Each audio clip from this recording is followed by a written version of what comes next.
ሰላም እንዴት ናችሁ? እስቲ ይህንን ቪዲዮ አይተን እንመለስ። ማርያም ታማልዳለች ወይ አታማልድም የሚለውን ከመጽሐፍ ቅዱስ አንፃር እስቲ አይተን እንመለስ። ምሳሌ አንዳንድ ሰዎች ማርያም ታማልዳለች ያ የትኛው በዓለም ላይ ያለ መጽሐፍ ቅዱስ ባይልም ይህ በጣም መጨረሻው በጣም ደፋሮች እኮ ነን። ሊቀ ካህናት ሁሉ ስለ ኃጢአት የምትለዋን ስለፈለኳት ማርያም ታማልዳለች ይሏል። አንተ ጠቅስ ስትል ወይን ጠጅ አልቆባቸው ሉክ ወይን ጠጅ አልቆባቸው ድሮ ኢየሱስ ጋር እንግዲህ ማርያም ብዙ ነገር ታወራለች። ልጇ ነው ብዙ ነገር በሕፃንነቱም ታዞ ሊሆን ይችላል።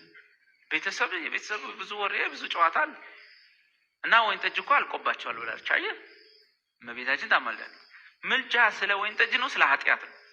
ሲጀመር ምልጃ የሚገናኘው ከጠጅ ጋር ነው ከኃጢአት ጋር? እንዴ ማህበራዊ ኑሮ ነው እንዴ ምልጃ?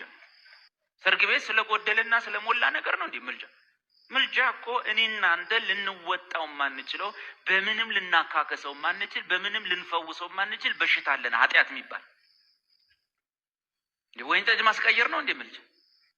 ይሄማ የጌታ እናት ማርያም ከልጇ ጋር ስትኖር እኮ ብዙ ነገር እኮ ያወራል። ከዛ ውስጥ አንዱ የኢየሱስን ክብር ኢየሱስም በሰርግ ቤት ክብሩን ገለጠ ነው የሚለው እንጂ አማላጅነቷን ነገር አይልም።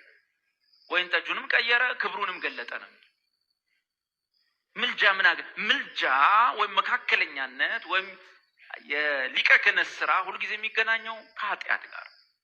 ስለ ኃጢአት ነው ያወራል። ማርያም ስለ ኃጢአት ታማልዳለች ወይ?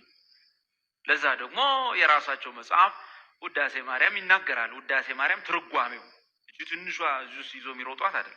የሷ ትርጓሜ ያለ ከነሐሴ 1 እስከ 16 ይነበባል።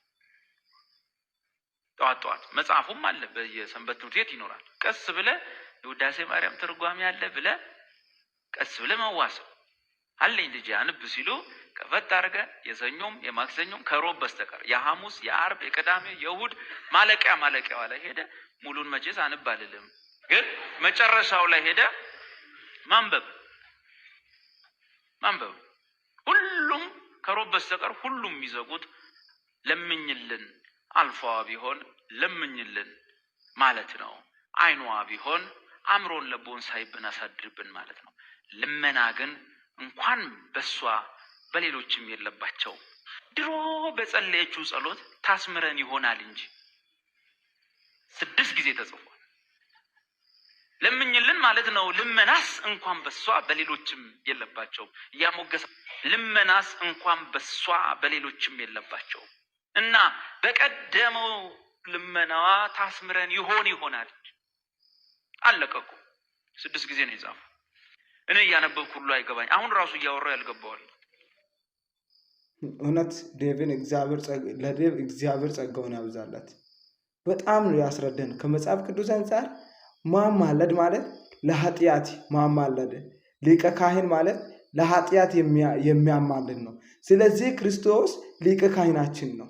ስለዚህ ሊቀ ካህን ማማለድ ማለት ሊቀ ካህን የሚችል ሊቀ ካህን ለኃጢአታችን ለኃጢአት ስርየት እንዲሆነን የሚያደርግ እንጂ ስለ ወይነ ጠጅ ስለ ማህበራዊ ነገር መናገር ወይ እንደዚህ አድር ማለት እንዳልሆነ ከመጽሐፍ ቅዱስ አንፃር መጽሐፍ ቅዱስ እንደሚናገረው ማርያም እንደማታማልድ ኢየሱስ ክርስቶስ ጌታችን ኢየሱስ ክርስቶስ ብቻ እንደሚያማልድ ይናገራል መጽሐፍ ቅዱሳችን ሲናገር።